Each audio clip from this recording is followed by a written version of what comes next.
It's time for breaking bread with Papa. Hey, don't you know? Hey, it's sourdough. Hey, it's time for breaking bread with Papa. Hey, don't you know? Hey, it's also a show. Hey, everybody, welcome to another edition of Breaking Bread with Tom Papa. I am Tom Papa. Thank you so much for being here on another culinary and comedy sit-down thingamaroo. I don't really know what to call it. It's a good time, I'll tell you that. Today we have a great show. We've got the two co-owners of Lodge Bread who have become pals of mine. I had them on the Food Network show, Baked. It's where I first met them. I started off as a fan. It's pretty great, I have to say, that I am literally a fan of bakers. I truly, truly am. The bread they make, it's amazing.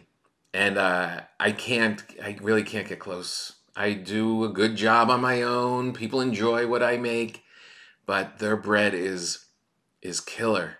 And I'm going to start the podcast off here at home, and then we're going to boogie over to the studio and spend some time with these two fine bakers and really cool people. I can't wait for you to meet them. A big thank you to our friends at Helix Sleep. I sleep on a Helix mattress, and it has made my life better. It made my marriage better. It is an amazing, amazing thing. I took their 2-minute sleep quiz. It's literally a 2-minute sleep quiz at helix.com. And you fill out exactly how you sleep and what you want out of a mattress. And you can even split it up between you and your partner if you sleep with somebody else. And look, I know most of you are sleeping on a saggy thing that probably needs to be replaced. And after being home so much throughout this last year, it probably got a good workout. Just go and take the sleep quiz and just start to explore the options that the good people at Helix. I'm stammering because it changed my life so much. I mean, it's legit. Go give yourself an upgrade. Find your perfect mattress at helixsleep.com. That's helixsleep.com/Papa. P-A-P-A. Take the quiz. Make your life better. Okay, so these two fine men, or Amsalam and Alexander Phaneuf, they are two friends that started out their culinary journey working together in a restaurant in food service and doing their thing, and they both had this love for making bread, sourdough, whole grain sourdoughs, and I'll let them tell the story, but it is a very similar story when you talk to people that start making these whole grain sourdoughs the old-fashioned way, let's say, the traditional way, and myself included. There's an addictive element to baking bread this way. It is something about it is so natural and so right and so delicious that you start to become somewhat addicted to the process and the product. And I started banging around online and saw who are the great bakers in Los Angeles. And Lodge Bread kept coming up again and again. And I went and visited their shop. And man, oh man, their bread is so great. And when you sit and talk to them, as you do with a lot of these great bakers, there's just this calm about them. There's just this positive energy that they know without a doubt, without any question, that they are doing something really good. And it just becomes natural extension of who they are. And that's what these shops are. Lodge Bread, you got to go check them out. If you're not in the area, look them up online. If you are anywhere near it, just go on social media, look up Lodge Bread, and go visit them. They have a couple retail shops. They're always expanding. They're always coming up with different stuff. There's some pizza night, rumors about that in the works. But during the pandemic, I was baking bread and delivering it to my comedian friends, and just like as a way to say hello, as a way to drive over, to Roy Scovel's house and drop off some bread and spend some time with him and his wife. And it was a nice way to connect. And they were always very complimentary about the bread. But there was also a recurring question that kept coming up. As I would travel around LA and deliver bread, they would say, "This is really great. Have you ever tried lodge bread? Do you know lodge bread? Have you had lodge bread?" I brought bread over to Whitney Cummings, and she said, "This is amazing. Look at over here on the counter. Oh, what's that? Oh, it's lodge bread." So a little humbling, because these guys are so dialed in. They're educated and practiced, and I can't wait for you to hear their humble beginnings. They are like the beginning of the story of when you think about baking this kind of stuff and getting good at it. And then it stops there for me. It's friends and family. But there's always a little bit that thinks, what would a bakery be like? What would it be like bringing this out into the world? And a lot of times you hear about bakeries and it's like, they've been in the family for years. These guys just made it happen. And a lot of work, a lot of dedication, and a lot of talent. Let's be honest. They both know it. It's not like two people who just want to open a bakery and what are we going to make? Let's bake bread. They know it comes from the thing. It comes from these whole grain sourdoughs that they loved and were making and poured their life into it. And they both have been cranking along for years now. And they're gaining. You're going to hear more and more about them because they're growing. They have bigger designs of how to bring this bread to everybody else. So I'm going to get in the car. I'm going to buzz over to the studio, and I'm going to sit down with the two guys from Lodge Bread. I'm going to welcome them to the table. I'm not dumb enough to bring them my bread. I would like to maybe on the side show them and say, "What do you think? What would you do?" But I'm no fool. I'm not bringing them my bread. I actually had a little idea in my head. I made some. I don't know what I was thinking. They came out kind of flat. I'm like, there's no way. I wouldn't give this to my neighbor, let alone, or Amsalam and Alexander Phaneuf. Two great guys. It's a great conversation. You're gonna love them. So let's get in the car. Let's go over to the studio at All Things Comedy. Hook up with my pal Aaron, and welcome Lodge Bread. Cheers, fellas. Cheers. Cheers, yeah. Thanks for Cheers. coming. Wow, it's been a while. I know, it's been a long time. Yeah, I know. Thanks for a bit. I got in real trouble. I had someone on, and I was chewing. Oh, it was Mikey Alford, the director, Mikey Alford. And he brought donuts, and they were just too insanely good. So we just started eating them. And the comments, it was like we had done like something like horrible to the audience. Like, please stop the chewing. So I was like, all right, I'll bring the fellas some cheese and just some wine, and we can drink wine. No one will get angry for that. Smart. That's good. We eat too much at the bakery anyway. I'll have a big proper intro for you that'll be all shiny, that will tell the people what you're doing, so we can Shamelessly plug. we can just go into it. Yeah, well, everything you've ever done. But I went with Northern California wine because you guys have a Northern California vibe. I mean, we did the Food Network show together. We got to spend one day together, and I was just a fan of your bread, and then we got to do the show. But I don't know if it was from your tattoos or your vibe. I just got a Grateful Dead Northern California vibe from you two. Am I accurate at all? I've only been in California like twice. We hate both of them. You've been there twice. Yeah, I mean, with Alex, one terrible time to San Francisco, and then one other time. What was wrong with it? What happened? Long story short, we stayed up all night to bake for one of our mentors. And we were deliriously tired, and Alex ended up busting his head open on my car door. And My forehead open. His forehead. And we had to right after we got there, and we just cut the whole trip short. And we went and slept for like 2 days. Yeah. And that was our trip. And then we just drove back. This was, can you say who you was? It We were visiting Josie Baker. Oh, Yeah. jeez, Louise. Yeah. You're all excited. No, and we got to talk to him. We talked to him for like 2 hours. We Yeah. hung out with him for a while, and that was like 2014, I think. All right, so I apologize for the wine then, because that is a No, powerful it's all good. story. No, we're big fans. We're Yeah. big fans. I mean, I think when we got married, we did want to make a little cafe that did remind us of perhaps somewhere in the Bay Area or somewhere. I mean, I wouldn't say that was the sole inspiration, but I mean, we do love the Bay Area. And Yeah, I mean, a you chill live there vibe. for- Yeah, a chill vibe was. And where did I get the Grateful Dead thing? Was it from your tattoos? It was probably maybe? playing 'Cause maybe it's from nonstop. your hand, Yeah, from I your mean- hand tattoo. I was playing nonstop. It was yeah. probably playing nonstop when you were there. Right, or maybe, Yeah. in the shop. Right. All right, so tell me, let's tell the people the story of when you met and when bread crept into the conversation. Yeah, I told the story today.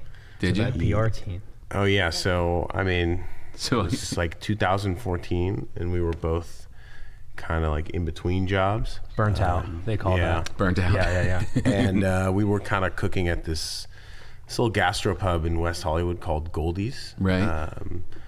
And yeah, I mean, we just started, making food together and chatting about what it is we wanted to do. And we started making the bread at the restaurant because I was also private chefing at the time, and I was making bread for my dinners. And so I brought in some bread, and Alex was all about it. And so we started making bread for service. Right. And you had gone on vacation, so he said, "Oh well, I'm on vacation. Can you make the bread at the restaurant?" I said, Feed the starters, I said, yeah. "Great, that'd be awesome." And how did it, if we can go back, how did, that bread that you were making originally, like Yeah. how did that start? I just couldn't get bread that I liked. And I just said, I'm going to do it. I'll just make it. Yeah. And got your own starter going? And Yeah. Yeah. Yeah. And I mean, same thing at the restaurant. We hated the bread that we were serving. It was terrible, Yeah. generic, dry. Yeah, I don't think we had been working chefing, the decade before that of chefing. It was Right. par baked bread. Right. Pretty standard issue for a restaurant. Nobody really cared. Yeah, Right. with no disrespect to that. I mean, it works. Yeah. It works. It's Yeah, for purpose what it was built, doing. right? But yeah, I mean, once we started baking bread in the restaurant, we started making menu items that were like bread centric, like very focused on the bread, right? And then Obsessed customers, immediately, and then customers started actually buying the loaves from us at the restaurant. Yeah, we did. We like put some like a beef tartine on the menu, a few things on the menu, Yeah. and it was like my day off, and we had just put some new dishes on the menu with all this bread that we baked, and or was slated to bake 10 loaves or something for that day. It was like Right. a bit excessive, but we were probably gonna eat 5 of them. Yeah. And it was like later on in the night, and I knew service was coming to an end, and then I hit him up. I said, "How'd service go?" He goes, "Great." And it was actually unbelievable. I go, "How'd that new tartine dish work out?" He goes, "We couldn't get to it. People just came and bought all the bread from the restaurant." Oh, wow. Right? We Yeah, I mean, didn't even really wow. serve it. We made maybe like a couple, but we sold all the loaves. Yeah, so Amazing. I mean, then I think that week was like when we were like, "What are we doing? Why don't we just?" Because I think I asked Alex like what he wanted to do in the future. Because I was already like I wanted to go on to like the next thing. Right. Tired of cooking in other people's kitchens. Yeah. No offense to them. Yeah. You outgrow it. Yeah, and he said he would want to open like a little cafe. I said, or a bakery, and I said, yeah, I'm down if you're serious. Like, Yeah. I'll do it too. And I think he like the next day showed up on my doorstep with like a box of all his stuff. And I was like, how the fuck did you find out where I live? No, we had hung out like a couple nights before just hashing it out. But no, but seriously, he showed up that morning at my doorstep. I was just like, drunk. I didn't really mean this. Sure, yeah.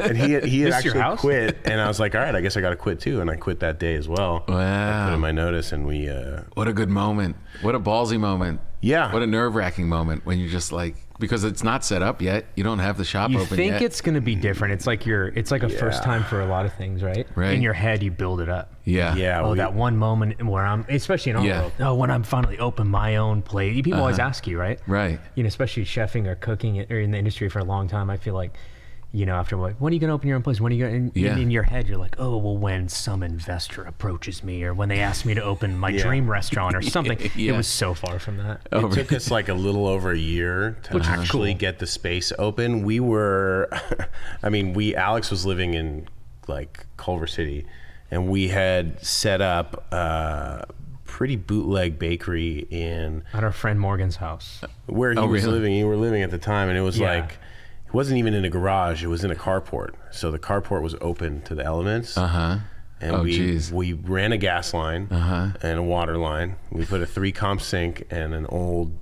oven that we bought. Like a legit bread oven? No, like a convection. Like a 30-year-old convection oven that we bought like on Craigslist that was like from like some old restaurant in Beverly Hills that went out of business.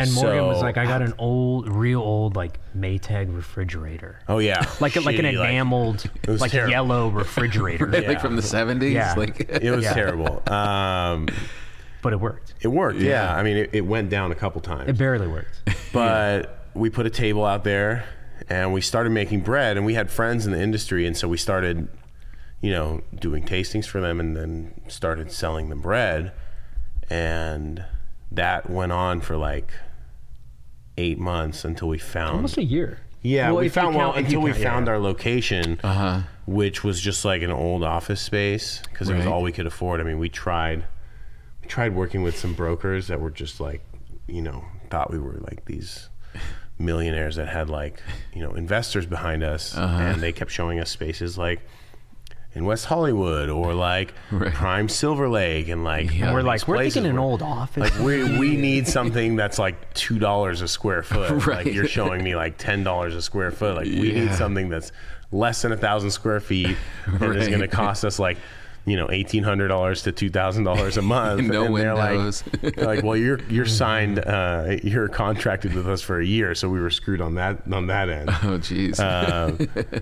But did you know at that point, like, we've got something that's really good? Like, did you know that the bread was we were selling to like 12 or 14 restaurants out of that. We kind of said, hey, if we can get a little biz established, and it was paying for itself, right? Then we were like, we'll keep doing it, right? You know, we'll obviously, like, we could just ditch the backyard eventually, and just put the backyard in an office, right? And even have the same clients, and we wouldn't starve to death per se. We probably couldn't pay our rent, but we wouldn't starve to death. We thought we were only going to do wholesale when we first opened. So we were selling bread to these restaurants. Nobody knew where it was coming from. Everybody was curious. Like all of our buddies were like, where are you guys baking all this bread from? Meanwhile, we're like driving to do deliveries with dough in our car, like folding dough in our car, like driving back home as soon as we can, shaping, baking first thing in the morning. It was a wild, it was a wild year.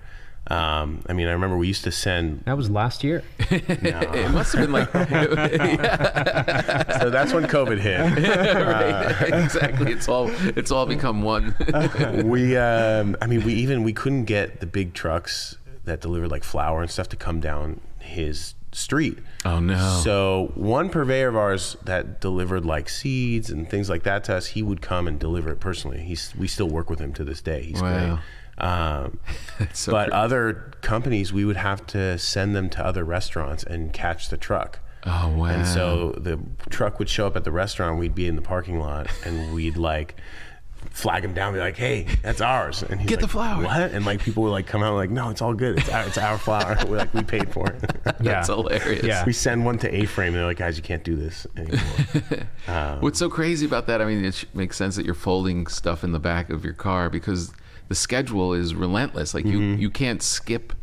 And if you're doing if you're the delivery guy and also the order guy and the picking up and all the rest of it, it's like bread's unforgiving. Like it doesn't give you time. Yeah, it can be crushing.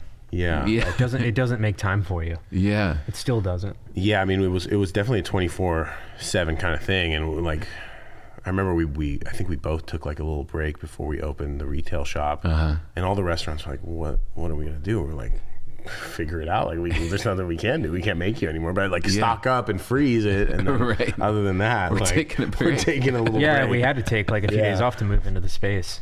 Eventually we got a space built out. Yeah. which was I mean, we built it ourselves with Yeah. a couple other. Really? it was just like a small version of the one that you visited, Oh, okay. like a little tiny. It was 900 square feet. Uh-huh. It was just a banquet, like a line of banquets, and Life was easy. and and a bar I where know. people could sit at, and it was like, I mean, we didn't expect to do much retail because it was in the middle of nowhere, really, when we first opened. I mean, it was Culver City, but it was very west Culver And it City. was slow when we opened. It was. I mean, it was Relatively relatively slow, but it picked up quickly, and we soon after shifted to focus more on retail and being a neighborhood bakery. Right. The wholesale was a wild It's a- game, and we don't really like doing it anymore. Right. So Yeah. you scaled that back. Was Oh, it? yeah. So was it word of mouth? I mean, you're not like really. Yeah, I mean, to this day, everything is natural. I mean, at the moment, we're starting to focus ourselves a little bit more on like generating some buzz about other concepts that we're working on and other things that we're doing. Yeah. But yeah, it's been all natural, which is great. It really is a cool thing because, you know, as I noodle around and keep trying to get better at baking bread, and I just share it with everybody because I make more than my family can eat. So Yeah. I bring it to a lot of comics. And during the pandemic, it was like my weekly thing. It was like I made them for my family, and now I get to go see a comedian I'd normally see all week long at the Comedy Store, and now I just see them by delivering bread to them. And I started to hear, have you ever had lodge bread? I love that. That's great. That's great. Have you ever had that bread? I was like, yeah, I know those guys. It was Whitney Cummings and Ali Wong and a couple other people. And I was like, man, those guys are killer. I love that. That's Yeah, great. it's so great. Yeah, I mean, it's hard weird to believe that that's where we're at, like 5 years later, or 6 years later. Yeah, you're in there. A lot of comedians. I guess we are in Los Angeles, though. It's not a Yeah. shocker, but we, Right. you know, we also don't really ever get out. So we're like, what? You're a comedian? You're an actor? Right. When it's like, you know, I don't. Yeah, it's Which is the weird. best way. Yeah. It's Because- weird. Yeah. 'cause What was is your story way different, or were you suddenly one day like, oh, I gotta try this? Because when we met you, you were like, I'm bread obsessed already. Yeah, no, there's something so addictive about it. When a friend taught me how to do it, it was a writer friend of mine. And I didn't know what starter was. I didn't know that that's how you made bread. And I was always trying to get healthy stuff for my family. And when I realized it was just flour, water, salt, and yeast, and I was giving my family this bread, and like the best bread I could get at a supermarket was like 35 ingredients. Yeah. I was like, oh man, it was so good. And that I just wanted to keep doing it. But it was also something about the process of it. Something about that process is so creepily addictive. Yeah. Like you don't want to stop doing it. Like you think about it. Like I knew I was screwed when I was driving to a gig through Central California, and there was these rolling hills. You know when they all turn brown, like in the summer when there's no more water, and they all turn brown, and it's just like, and I was like, that looks like my dough when. Right before shape, like they had the bubbles, it had like the Non-stop. tops, and I was like, I'm looking at a beautiful mountain, and I'm thinking about a pot of dough. I'm like, I'm sick. I think I'm obsessed. Can you imagine how many people are like that? Yeah, And even like, I mean, you know, there's just such a large amount of people that have no Instagram, and it's not the popular thing, and they've been doing it their whole lives. I know. And it's probably way better bread than we make. And they're probably just as obsessed. When I bought my first Dutch oven, it was an older guy who was selling it to me, and he's like, "What are you gonna do with this?" I said, "I'm starting to bake bread." And he's like, "Oh yeah, I've been baking for a long time. My starter's like 75 years old," and he just started saying, "I'm really getting into seed breads now." Really, just, I mean, there's a lot of different things you can do with seed breads. And I was like, what a weirdo. 2 months later, like, 2 months later, I'm like, I got So many seeds. call him back. Yeah. He's been on the podcast. Right? Yeah. But I don't have, I don't have a real, I'm getting more consistent. Like I'm always just kind of like throwing, and So are we. I'll try and do this stuff. But like your working bread is, no, but there's like your main loaf, it's like, it always looks like has a good caramel coat, the crust, and it's like a little darker, and it just has like, Well, we also have the luxury of the bread ovens that we use. I mean, yeah. it's a little different than when you're baking at home. I mean, when we were even baking out of the backyard, we struggled with a lot of things as well that Right. you know, professional bakeries just didn't. So, Right. Who were you trying to emulate when you were in the yard? Were there people just ourselves. I just mean, yourselves? I mean, listen, we pull inspiration from a lot of people, right? Mm-hmm. I mean, but that I would being say said, Josie was a Josie hero. was a huge mentor for us and inspiration for us. But that being said, I mean, we wanted to kind of be true to what we do, because we're also chefs, right? And we have that part in us, that, you know, so right, that creativity, Yeah. that base of knowledge. yeah, I mean, just like our seeded loaf, for example, we threw nigella seeds in it from, you know, just me, like the Middle Eastern background. There's a lot of breads that have nigella seeds, and that never really was a thing Right. here that often. I mean, you wouldn't find that a lot of places now. You see it more, but Right. yeah, we use a lot of whole grain. Yeah. Yeah, we just tried to do our thing. Right. And when you dial in a flour combination that works, do you kind of lock it in, or is the flour? I know you have some if the grinder. bakers let us at this point, we don't have much say now. What do you mean? I think we make bread. I think you eventually make. So I think it would be moderately the same, unless we had, you know, one of our loaves. Yeah, we don't really. A couple of our loaves we absolutely don't mess with. Yeah. Right. Because they've been locked in. We did try to mess with them for years. Even I was gonna say, once you find that flour combination, you usually screw it up. And, you know, usually Right. you're like, oh, I'm kind of bored, so let's buy some different did stuff, mess and with then you just country loaf. always mess with it. Yeah, But I a mean, couple after a times. while, that did get dialed. But if we didn't almost purposely, constantly change everything, we would have no reason to show up to work. Right. So we do. I mean, currently, right now, I mean, I was slightly late because we're in the process of forever changing a few loaves, and it's always a nightmare. I Right. mean, you're never. It's just like, but I just wanted to tweak it a little bit, and it's a disaster. We changed a big thing recently, which was the environment in which we bake. So everything changed over. Like we brought our bake when COVID hit. Right before COVID, we opened our Woodland commissary. Hills? No, our commissary facility. Oh, okay. So we have You should our central bakery Oh, yeah. in freak Inglewood. out and be funny. That used to be a Le Pen Quotidienne bakery that we took over a few years ago. Like a big wholesale space. Yeah, and so that's our hub that funnels product to all of our locations. And we were Sounds going to cool, use right? that to ramp up and open more retail spots. And right before COVID hit, like maybe a week before the shutdown, I was like close to signing 3 leases on 3 different spaces. And for some reason, I think I just like delayed. Like we were just like, let's hold up and see what's I going to think we happen. changed a couple loaves that week, and we were desperately trying to wrestle some flour or something. Probably. Yeah. Something happened. Distracted you just enough. Yeah. And Just enough for the COVID virus hit, to hit. and we shut down our production in the commissary and brought everything back to the bakery because it was such a big, Right. financial draw for us to let us Right. kind of, recoup a little bit. And a couple months ago, we finally brought everyone back. So we're kind of Wow. back on track, and we're growing again. We're working on a Long Beach location.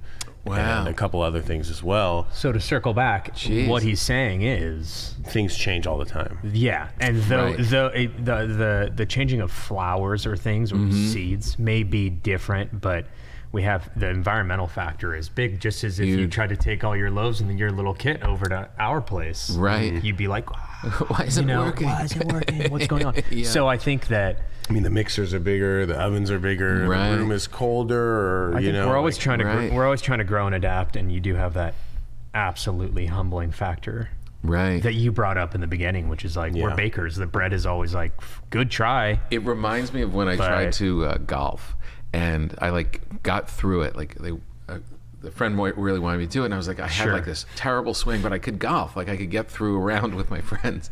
And then my wife bought me lessons from a guy who would tell me how to really golf, and I was like, okay. And then we cracked it open, the swing, and I was like, I don't know how to do this anymore. I've got like it's almost humbling, and it's Right. and I was shit for like months, and it's the same thing with the bread. I'm like, I'm gonna try rye. Let me just try and venture off, everything and, changes. Oh, it and then I hurts. stink again for Yeah, like it a hurts. month. Yeah. It hurts. It's great. I mean, we have issues as well. Like we have new employees, new bakers. Yeah. The flour's a little different sometimes. Like, Right. there's things that affect consistency, and we're not always right. And no one can be 100% consistent. So, especially with this kind of product. Right. And it's like a constant struggle. Yeah. So we do our best to be consistent for our customers, but I mean, with this kind of product, there's definitely like some leeway in how consistent you can be, especially because it's like an artisan product. You can. Right. I think the customers, they understand that. I'm sure if they come in and like they don't have something or whatever, it's like that's kind of like the appeal of it, actually. Yeah. I mean, sometimes. That's some people's perspective. Other people are pissed. I think other people are. For us, we're like, we messed up a whole mix, and then all of our retail managers are like, oh, we sold out of that loaf today, and for us, it's like, no, we didn't even sell one of those loaves. Right. So we're just telling people we did. Yeah. Or Aren't we adorable? Yeah. The mistakes we make. I feel like sometimes you can't think about it, but Yeah. I mean, it is what it is. You just keep going. Yeah. When I did that Food Network show, I went to right outside of Detroit, the largest Middle Eastern community, Dearborn, outside of the Middle East. Okay. Huge. The number of bakeries, amazing. Yeah. And the one was this Lebanese bakery with za'atar. Yeah. And just taking out these flatbreads and just Covered in za'atar, yeah. God, I was like, this is kind of Talk about endless. seeds. It's kind of endless, like the different variations Yeah. of the same base product, right? I mean, it's the same thing. It's bread, but what this guy was doing was just like mind blowing. It's different. Yeah. and then you ask, and it's like, what do you mean? I just do that. Right? Exactly. I know they're That's just my unimpressed. thing. And you're like, okay, Yeah. well, I'm trying to understand it, but Yeah. we talk about that all the time. It's such a thing that like, it's such a draw because you also just know that there's so much out there. It's like for as addicting of a process it might be, it's also kind of like also addicting to know that there's so much to learn or there's so much to find. It's kind of that kind of weird thing where you're like, even us, we've been on searches for one type of flatbread, and it's been like a virtual maze that we never find the end of. Oh, really? It's What like are you looking for exactly? Well, like a certain. What are you talking about? The one that we had? That Salouf we had. Yeah, so it's like a pan fried bread. It's not like a crispy flatbread, so it was something that more But like we didn't know spongy. exactly. Well, you remember it was. So I took Alex to Israel before we opened Hasiba, and so in the Yemenite corner in the Shuk in Tel Aviv, there was this restaurant that served What was it called? What was that veggie restaurant salad. It was like it was called Yom Tov Cafe or something like something. And they served a salad that was just cut up market veggies on top of this Salouf bread, which Right. is, Bread. it's Yeah. not like it's a pan fried bread. Like he Right. puts the dough or the batter in a pan and cooks it. So we ate it, and it was so good because it soaked up all like the trina and the lemon juice and the olive oil. Oh, boy. We asked the cafe, we're like, where do you guys get this bread from? And they were like, what do you mean? I'm like, what do you mean where we get it from the baker? And they're like, where's the baker? Right. Like, we don't. Why would we tell you where They were kind of weird They about were it. weird Yeah. about us asking, and so Thought you were fishing. we explained why we were asking. They were asking if we were trying to like copy their menu because Yeah, they saw us looking at their menu. We're like, no. First of all, No. Even if we did copy, we're far away. Thanks. Um, We had a. they finally The city's not going to impinge on your business. Exactly. I mean, thank you. They finally told us where it was, and we ended up walking like 15 minutes away to the bakery, and it was just To an alley. one guy Door in an in like some random Right. place in an alley that was making a bunch of different types of breads and pastries, and he kind of got weirded out when we were watching him because it doesn't really happen often, and He let us in. he great. started He talking was to so us, kind. and he showed us how he made the bread, and we still have yet to make it right. Well, it was Did like, you remember what he told you? No. No, well, he didn't tell us. we ate. He just showed us. He did. He was explaining as he was going, but he was going so fast, like because he's a one man show, right? He makes Cranking it bread out. for all the local eateries. He was telling us. But we couldn't, yeah. Yeah, he was saying.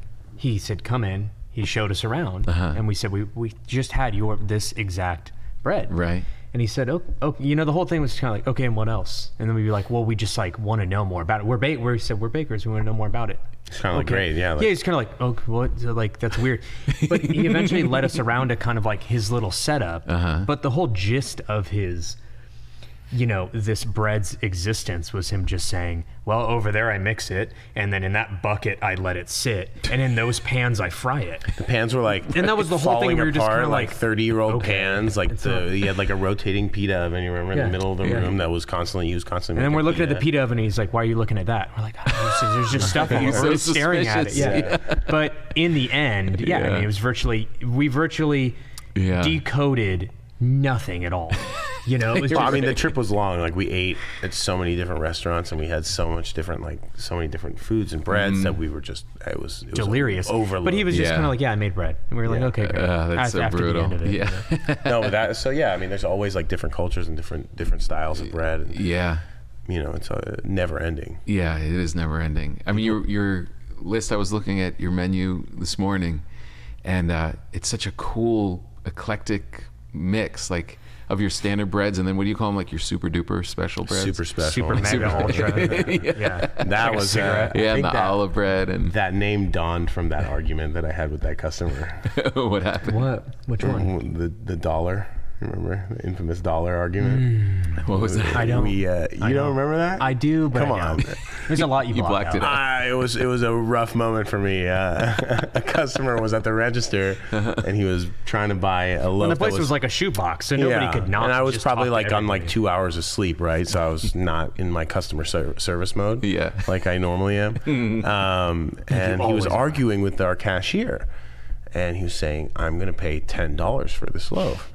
So the loaf changed. Every day the loaf changed. Right. And we made a special loaf that was with black pepper and pecorino. Loaf du jour. Whoa. You know? And we wanted to charge $11 for that loaf. Right. The loaf the day before, or a few days ago, was $10. Price, the sign didn't change, said special loaf $10. And the guy's like, your sign says special loaf for $10, so I'm buying that loaf for $10. I was like, well, what is that? He's like, that loaf right there. I was like, that's a super special loaf, and that's $11. And at that point, Alex like pulled me away. He's like, just give it to him for $10. Sir, just please hand over a $10 bill, and this whole thing will be over. He's walking in the parking lot. You got away with a super special loaf. Yeah. And I think he's like, I want to talk to a manager. I was like, I'm the owner. That's a super special loaf. That's great. Yeah, so that's Okay, so here is the story. We all are unique. Little snowflakes, right? That's what they always taught us, that we're a unique little snowflake. There's no one like us, so why should we all be sleeping on the same exact mattress? We shouldn't. We really shouldn't. And I'll admit, when I got the Helix mattress quiz, I was like a little skeptical, but then they started asking the right things. How do you sleep? How does your partner sleep? What firmness do you like? What's your position? And it started very quickly, as you'll see when you go to helixsleep.com/papa and start taking their 2-minute quiz. You'll start to see very quickly, you get a feeling that they just know what they're talking about. Like, you get an idea like this, they're taking this mattress game to the next level. Like, they're going to be they're just a little more intelligent about it, a little more responsive. This isn't like walking into some shop and they just pawn off what they've got in the back of the warehouse. This is the way it should be. There is a real benefit to being very specific about your sleep needs. And like I said earlier, we've all beaten our mattresses to a pulp, especially over the last year and a half. We have driven our mattresses into the ground. There's nothing better than at the end of the day when you get into your bed, right? When you lay down in your bed and the day is done, that is one of life's special moments. You don't want to ruin it by waking up sore, by not having a good sleep, Why should you go out into the world and go to a hotel and go someplace and have those mattresses be the only place that you get relief? My pug is attacking a bag underneath me. This guy's been peeing all over the place. The one thing he won't pee on is my Helix mattress. Stay away, pug. Go to helixsleep.com/papa, P-A-P-A. Take the mattress quiz, the sleep quiz. They will tell you exactly which type to get, and then they will send it to your house. They will send it to your house. It's the voted #1 best overall mattress pick of 2020 by GQ and Wired Magazine. Take their quiz. They'll match you their customized mattress. They have a 10-year warranty, and you get to try it out for 100 nights, risk-free. 100 nights. If you don't like it, they will pick it up for you, and you'll never see it again. There's no way you're sending it back, I'm telling you. Helix is offering up to $200 off all mattress orders and 2 free pillows for our listeners at helixsleep.com/papa, P-A-P-A. You can get up to $200 off all of your mattress orders. I would not steer you wrong. I love my bed, and it is because it is a Helix mattress. Thank you to our good pals at helix.com/papa, P-A-P-A. We've never done that. No. Do you find that more people, like whenever I go to places like that, like yours, that this is a small shop, this isn't a chain. They're from San Francisco. They're from San Francisco. I was born in San Francisco. and you just you tip bigger, you buy whatever, you buy extra. There's that mentality of you're doing something good because you're supporting good people. Is that the way most people treat your shop when they come in? Yeah. It is? That's good. I would think so. That's good to hear. I was going to say yes and no. There's people that do and people that don't. It's a pretty big mix, right? You get the people who are the regulars that know us, right? Because right now, the shops it's a little different. It's not the same 900 square foot bakery that it was when we started. We have 2 locations. We have another restaurant and the commissary where we're at a lot of the time. So before we were there 24/7. Now we might not be there all the time. We still have staff members that were with us from the start, but our regulars are definitely supportive like that. And then there's the normal customers that are also great and supportive, but maybe don't know that we are still a family-owned restaurant, that think that Lodge Bread is a big corporate chain or something. That's Right. Yeah, it's hard to maybe we do vacillate that answer on that answer a little bit, but we also don't see every customer, so I would like to think that there is a large majority of people that do buy that way. I think that buying that way is popular. From what I hear from places, but what is that? Does that change? Because I think that even if I have that mindset, right? Especially if a friend opens up a new place or whatever. Obviously, you just got to go buy a bunch of stuff. Yeah, right. Because exactly. You have to. Yeah, you have to. Should and you have to. Yeah. And maybe you could go so far to say, if you live in that neighborhood, you definitely should too. And I think people do promote that. Yeah. You might promote that. It was a funny.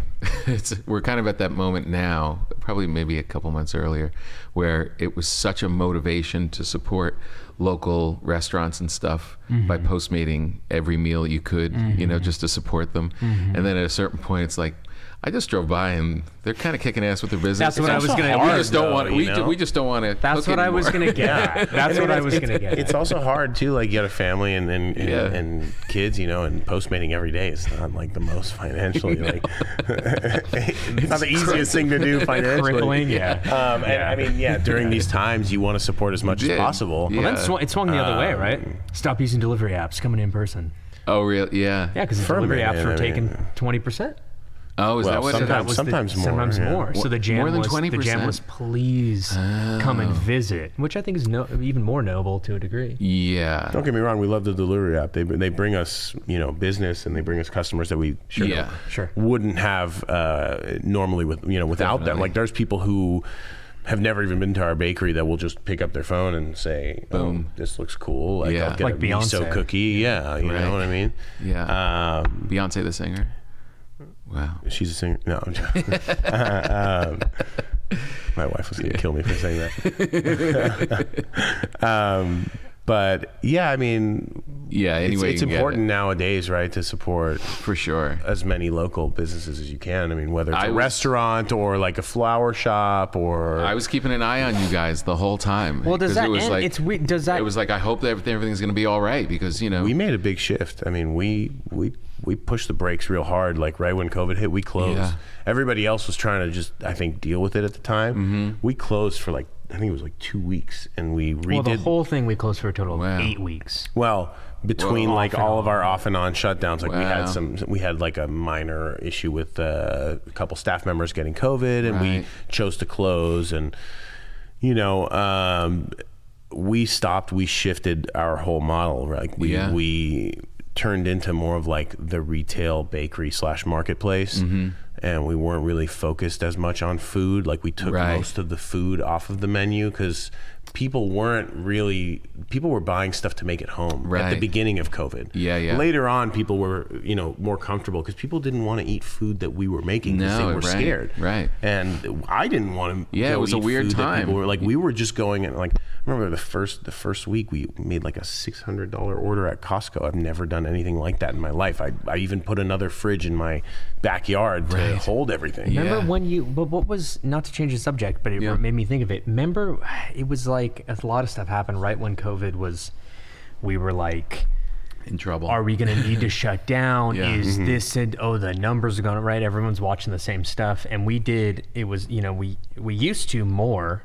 It transitioned into us starting a new concept out of Culver recently, but we would do a burger night, or we would do we did a burger night, right? So we did we did a shawarma night. Because we would just either get bored, or also like the staff would love to come and hang out at it, and also we were just for locals because we never did dinner. We used to do pizza nights like back in the day. I remember that, Yeah, we used to do the pizza nights. So right when COVID was kind of starting to become a thing, to the point where I want to say like a mask was, I think, starting because we were pretty early on that. And also like, I think we started doing, as soon as we noticed this might be a thing, we did everything to go, and we started doing, but right around then we couldn't cancel it because it was in the books for a few weeks, but we were doing a burger night.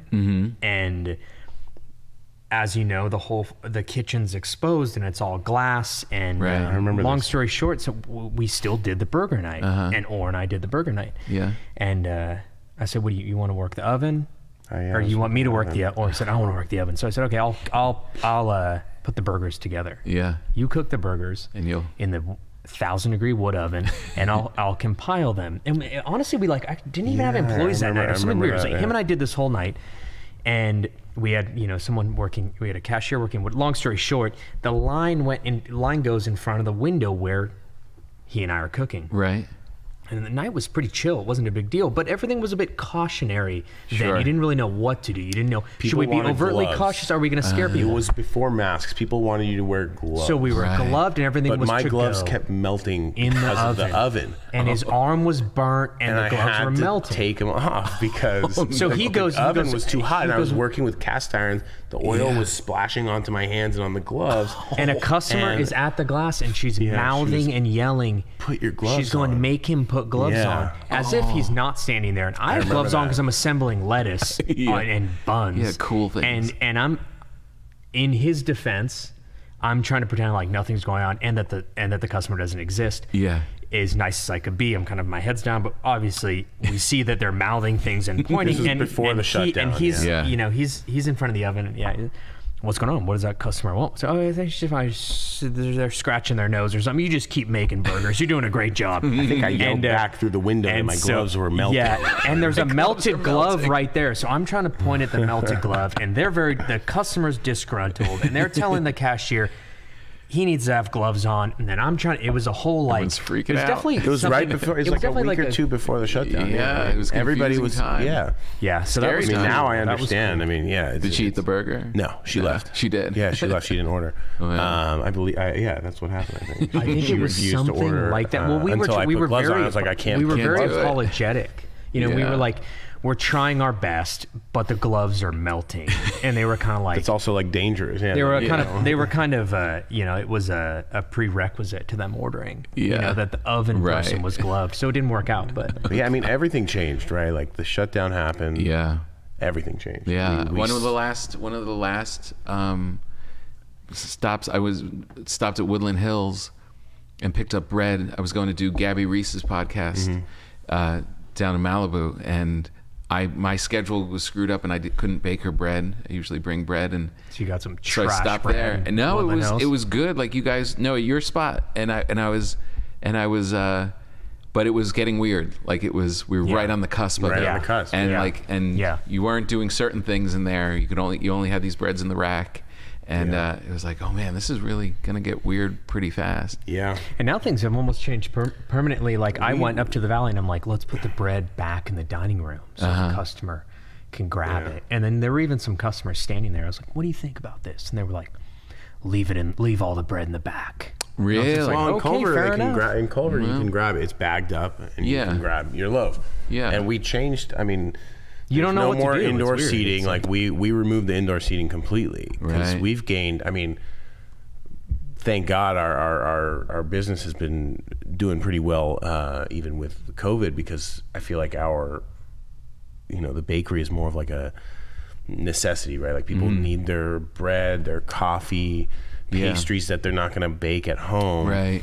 Restaurants really got hit, and so when we took food off the menu and we did only bread and pastry for a while, like we were okay. Yeah. And now we're doing everything again. Right. But we switched. Like the whole interior of the space is dedicated to retail. We sell coffee. We sell butter, eggs. Wow. All of our shakshuka from Hasiba. Right. We make like packs of the sauce so you can go home and make it at home. So our whole model has changed completely. Yeah, yeah. And I think if we didn't make that change, we people wouldn't be. adapted. Yeah. If you didn't adapt, Right. like you wouldn't be here now. Yeah. Isn't that interesting? I bet people who didn't have the same beginnings that you had of grabbing flour from the restaurant and bringing it in because the truck can't go. Yeah. And you're doing it kind of outside and kind of on the fly, that kind of mentality. Yeah. Did you well, like rather than people that were traditional and had those kind of like set ways of doing things. We were panicked. I mean, I remember like when we closed originally, I think I sat down with my dad and I was like, we're screwed. Yeah. I was like, this is going to close our business. And he was just like, get off your ass, change your style, change your model, and sell stuff that people need. And that's it. Smart. It is weird. And I mean, it became an outlet for people who were also didn't want to go and wait and wait at those grocery lines. Like those lines were wild. I even told like my wife was like, I can't wait for an hour for the grocery store and have people all over me. Like everybody was terrified to be even 6 feet from people. Yeah, it so was when weird. we started, we had a curbside option. We basically closed down the whole street. Like cars were lined up all around the bakery. Wow. And we were just running stuff out to them. No, that was nobody great. wanted to even get out of their cars. I was seeking small spots to go get stuff, and even like Petit Trois, who's they kind of did. in my neighborhood. They were like they started selling butter, and the Chinese place by us was selling literally toilet paper and paper plates. And, Yeah, it was weird. Yeah. Everywhere I mean, became think a about it. You can bodega, go to a which we restaurant. don't really have here. You can go to a it's like a restaurant bodega, and buy eggs and avocado. That we were just selling stuff. We made vegetable boxes. We were selling stuff that we would normally use to make food. Yeah. And then people didn't want to wait in line for the grocery store, so they came to us and bought from us. What's your favorite bread now that you make that you like to eat? Like, what is there one that you? I just made my way through a buckwheat loaf. I ate a whole baguette today. Did you? We got this really good butter from France that we were trying out. You say That like one in the wheel, the golden wheel? No, it's Bordier butter, and it's Amazing. unbelievable. Yeah, it's so good. What's with the French butter? Well, it's cultured butter, right? So it's like what we used to make in the bakery. We used to make our own butter until it just really? became Got a little tang to it. Yeah. So we would take a bunch of cream. We would culture it with some yogurt. Health department watches these podcasts. We don't do it anymore. We could start again. And we would age it for a couple days. We heard about it. We don't do it anymore. But if one were to do If one were to do it, we would buy it from a French person. But yeah, it resembles what we used to make at the bakery. and you went through a whole baguette with it? A whole baguette, almost a whole He baguette. cut it into little pieces, So it didn't guilt-free feel like pieces. it didn't feel like a whole baguette. Yeah. No, you slices. usually kind of pick your battle. I do with a loaf, and then I wage war. The challah is great. Like if a challah, there's like a lone challah somewhere, I'll end up tearing it apart. Yeah, so good. You go straight into the rack of all the challah. That's and true. You take yours out of it. That's true. But yeah, my kids love the baguettes. They'll yell at me if I don't bring them home. That's a really hard thing to do. We got a at home. great the baguette. We got a great bakery manager that puts a lot of like weird, freaky loaves on the menu. So I enjoy the weird ones. Or he'll buy new flour and lead the charge on a cool ancient grain loaf or a kind of. And I'm more. I saw the ancient grain. I saw the dark. You had a dark loaf. Like a rye. Buckwheat? That buckwheat rye loaf we always have is really dark. Yeah. It's really cool. The square one, the rye, the like rectangle rye. I just saw it on the in the list. In the list. Yeah. So it's most likely the But rye. I've been turned on by this. Something happened during the pandemic where I started fantasizing about going to the Netherlands and like going to see those bakeries and stuff. Yeah, And those you should. dark That's breads cool. and stuff. Yeah, I really got turned on by that. So when I saw that one, kind of jumped out at me. Yeah. It'd be nice to They're go somewhere great, where yeah. you don't recognize any of the breads. It's amazing. That would be cool. Yeah. Yeah. Because you're just conditioned to know, Yeah. even if you went full weirdo mode in the States, Right. You wouldn't. Yeah. you're you going to get wouldn't. real freaked out in. Yeah, their most popular bread Go to I like had Poland never or something seen before. and see what they're making. It's not going to Yeah. be anything like what we make. Or go to I know. most European countries, right? Yeah, go to Germany and it's just going to be 9 types of rye and you're really going to get you're Or spelt or by force. Man, that rye True is day tricky. force of rye. I didn't realize how. a lot of rye. The rye just is just a big mush. We tried to keep a rye starter in Alex's house, and we almost destroyed the plumbing. Yeah, they had to remodel the house. It's brutal. It was terrible. It jammed up the pipes. Yeah, it was. Oh, really? We tell We put a people just disclaimer don't, on our bread do not, kit. Please don't put it down. flush it down your sink. Oh man, it'll screw you up. that's amazing. Don't even eat it. Don't do anything. Don't even look at it. Why are we even selling this to you? It says all that. Bread kits were a big hit for COVID. People. Oh, man. Because we used to do bread classes, and that was a really good source of revenue for us. Oh. And so we just decided to give people like a cheat sheet with the recipe and all the steps, and all of the ingredients for it. Well, because no one could get yeast. No one could get yeast. No one could get anything. Flour. Yeah, People were buying flour. 50-pound bags of flour. I was like, what are you going to do with this flour? Like, I don't even go through that much flour at home. Like, I brought a 50-pound bag of flour home, and my wife wanted to kill me, and I think it still sits there. Oh, really? In the house. Like, we still You have were not like, finished yeah, it. you were like, I don't know if we can do this. I'm like, I don't know if we can When fight you them bake off. bread at home, I can't bake bread at home. It's just too Right. Yeah. You want some peace, and that'd be like me doing stand up in the living room. Yeah, exactly. Enough already. Your wife would kill you. Yeah. Right. Exactly. You have your avenues. Enough is enough. Yeah. Podcast at home. Yeah, but we were ordering so much flour and just selling the bags of flour. Like, We still do. Wow. Still, those the those things people that still people buy were 50-pound buying bags of flour were from us. paper towels, toilet paper, flour, Wow. sugar. Like those things were like Yeah. people What a were weird just time, mass huh? buying those. Yeah. It didn't feel like a bakery for a little bit. It was real No, weird. yeah. Yeah. So now that the things are slowly getting back to normal and you're healthy again with your spots and get back to like where you kind of left off, do you have in your mind like a limit of how big you want to get? Like when you see like what Tartine did, like how they got just went like too crazy at certain spots. I mean, I think our main mentors and our people behind us are always like, don't expand too fast. Yeah. I mean, that's in almost everything though, because we try hard sometimes and it takes us forever. So I think we'd like to expand more. I It push takes it. so long. I push it very aggressively. do? I mean, I think we just keep going until you can't, and until it gets weird. well, not even gets weird, right? Like if we're just gonna stop, like just like retire, like why would I? I want to keep growing and keep expanding, and I think that opening now with the commissary, it's easier for us to manage things like quality. Right. When we opened our Valley shop, we tried to have 2 bakery teams. It was a nightmare. Yeah. Oh, that's interesting. I was wondering about that. I was wondering, like, how do you have like a whole nother group here that's... Yeah, I mean, we tried that, and then we realized quickly that the reason that the first bakery was so successful is because Alex and I did like 6 people's jobs. Right. And so hiring a team, you needed 7 people Right. at a little 1,000 square foot cafe that didn't make enough money to justify that. Yeah. So now that we have the commissary, we can open little cafes, not too far from Right. the commissary, and just pop them up and not have to worry about a bakery inside the space and funnel product to them.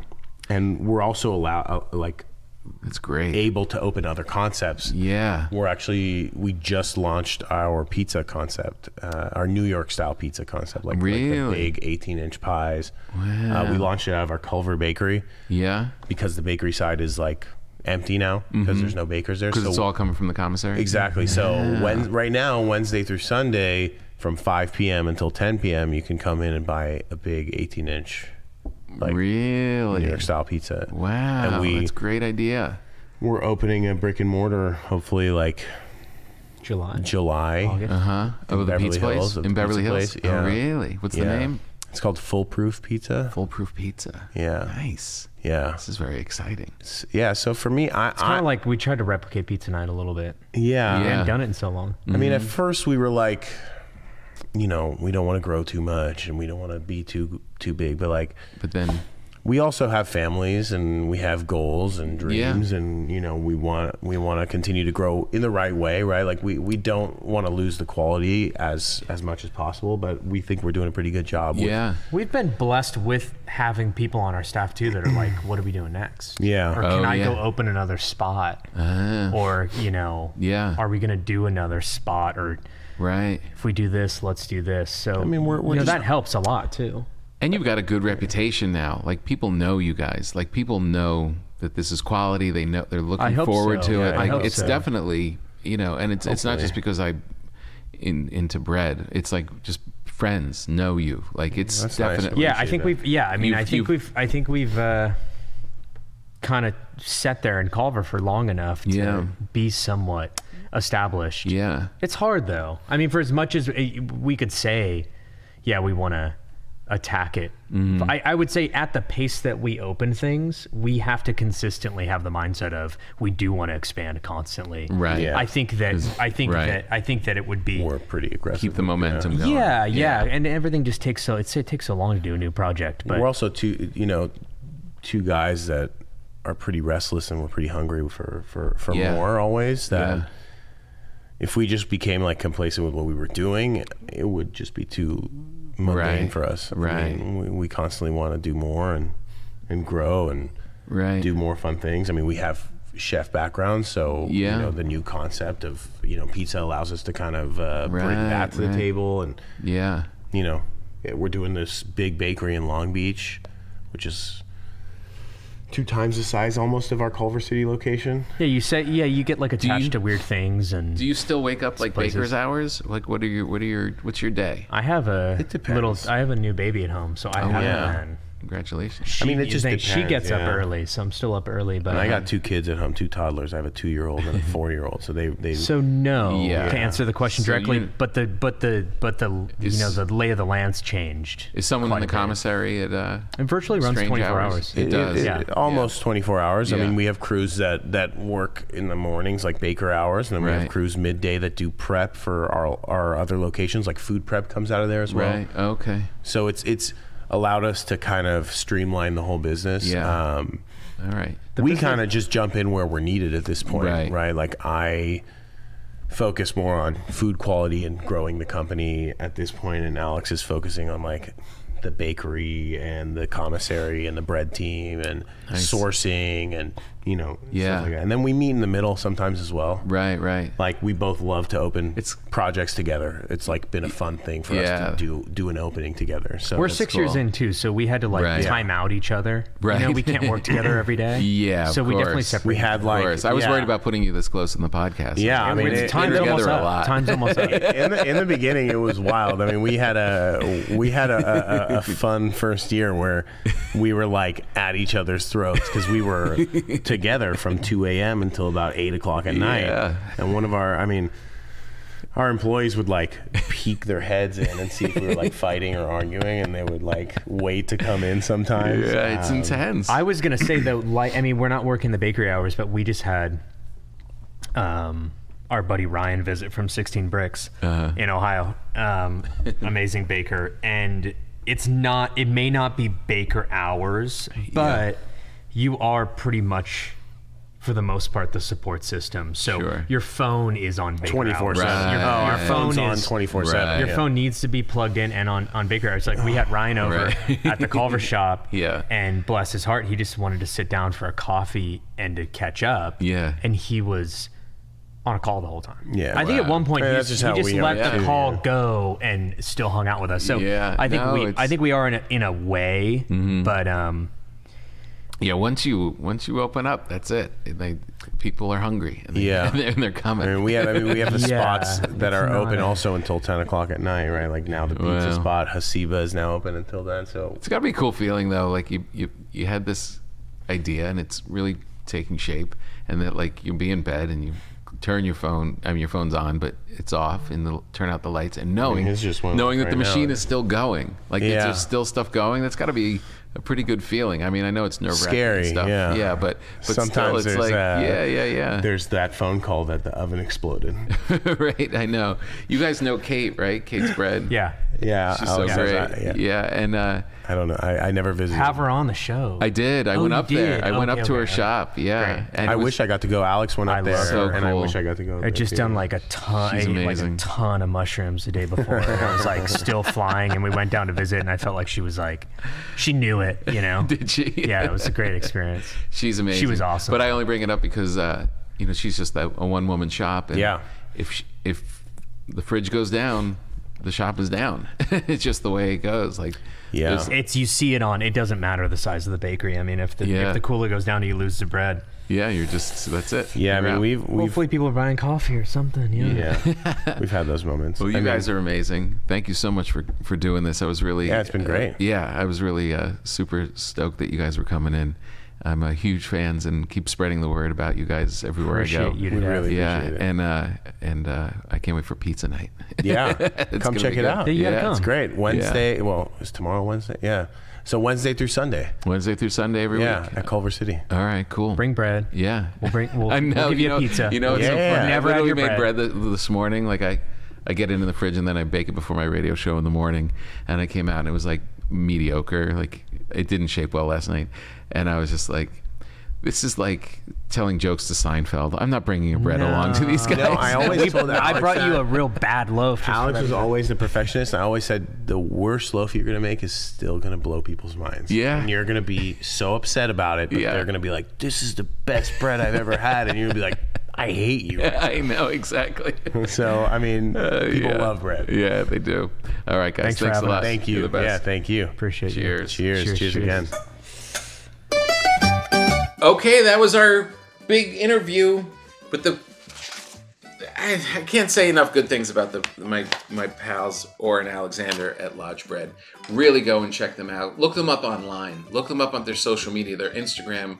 It'll make you salivate. It'll make you buy an airplane ticket and fly into LA just to get some of this bread.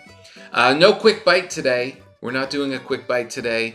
I had somebody lined up and it kind of fell through, and I just didn't want to rush it. So there was enough there with the Lodge Bread, I think. We'll do a quick bite next week. But that was another great time. Thank you guys so much for listening. It really does mean a lot. Make sure that you review. Give me some feedback. Let me know what you like and what you don't. And also check out my tour dates on tompapa.com. The whole tour is starting up again, which is very exciting. Go to tompapa.com for that. You guys are the best. Enjoy your day.